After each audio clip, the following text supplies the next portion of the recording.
Halo bosku, pada video kali ini kita akan memperbaiki cas aki Piro tipe CP58, dimana cas aki Piro CP58 ini kasusnya adalah mati total. Nah, ini adalah kondisi setelah kita bongkar. Saya colok ke listrik PLN, tidak ada nyala display baik yang sebelah kiri maupun sebelah kanan.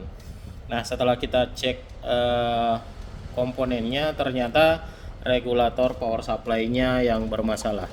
Nah, selanjutnya kita mau ganti regulator power supply-nya yang baru, yang rusak ini dengan regulator power supply yang baru seperti ini. Oke, setelah kita buka penutupnya, perlu teman-teman ketahui jangan sampai pemasangan kabelnya terbalik ya. Sampai pemasangan kabelnya terbalik. Jadi seperti ini, teman-teman bisa lepas satu persatu kabelnya agar tidak tertukar. Nah, ini adalah kabel 220 volt atau yang terhubung ke listrik PLN.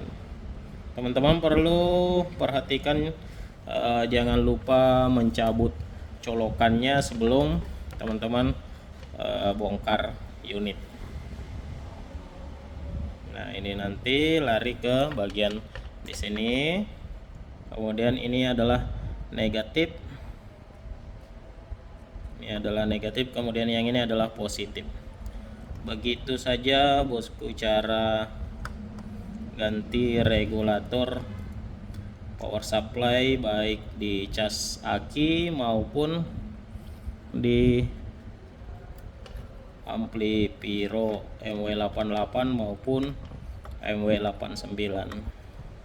Nah, setelah kabelnya semua terlepas, ini kita singkirkan dulu yang rusak. Oh, ini kabel untuk terhubung ke kipas. Kipasnya kita cabut juga.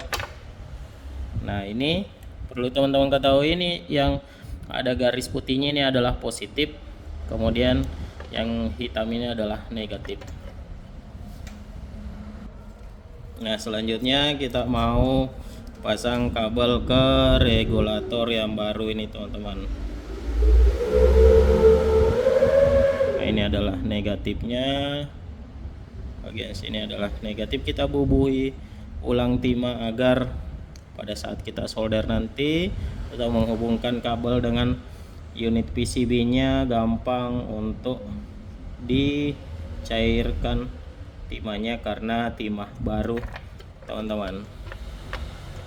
Nah, ini kita pasang yang positif ini bagian luar ini ya, ini adalah positif, kemudian bagian ini adalah negatif, bagian dalamnya itu adalah output negatif.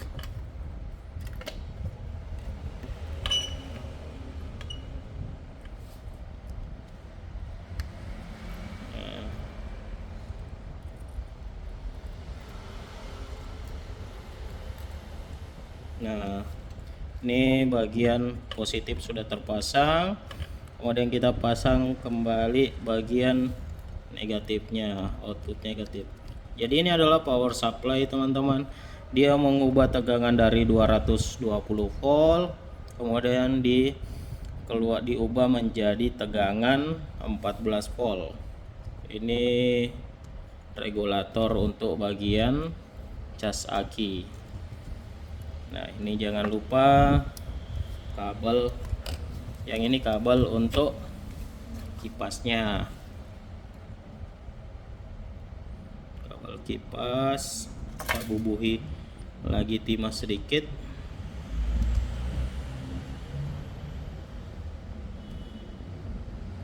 Dan melengket. Oke, jangan lupa kabel ini, kabel input 220 volt. Ini yang berbahaya teman-teman. Ini tegangan listrik 220 volt. Ini pemasangannya terbalik tidak jadi masalah karena ini arus bolak-balik. Nah, seperti ini. Nah, sampai tahap ini adalah kabel power 220 volt atau kabel listrik. Kemudian untuk outputnya ini adalah negatif, ini adalah positif. Kemudian ini display untuk bagian depan sini. Kemudian yang ini untuk sambung ke kipasnya. Oke, sampai tahap ini semua kabel sudah terpasang. Kemudian selanjutnya kita mau tes dulu ke listrik PLN-nya.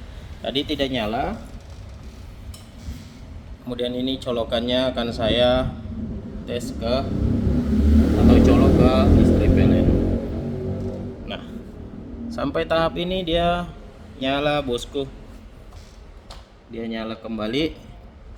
Nah, kemudian selanjutnya kita ambil aki untuk mengetes apakah berfungsi pengisiannya atau tidak. Nah, ini adalah aki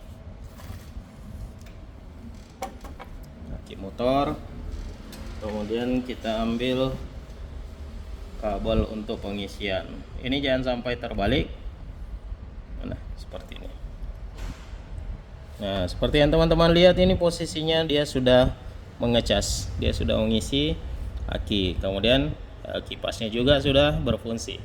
Kemudian langkah selanjutnya adalah kita skrup ulang ini, teman-teman. Kemudian kita pasang covernya. Jadi kesimpulannya adalah regulator ini yang rusak. Jadi cukup ganti regulator seperti ini. Cas aki, teman-teman, sudah bisa berfungsi kembali. Nah, bagi teman-teman yang ingin mendapatkan regulator seperti ini, maka teman-teman bisa langsung chat WA di 082291488127, atau teman-teman juga bisa belanja di Shopee, Lazada, TikTok Shop, semua dengan nama toko Andi Maskur. Oke, teman-teman, cukup sekian video kali ini. Semoga bermanfaat untuk kita semua.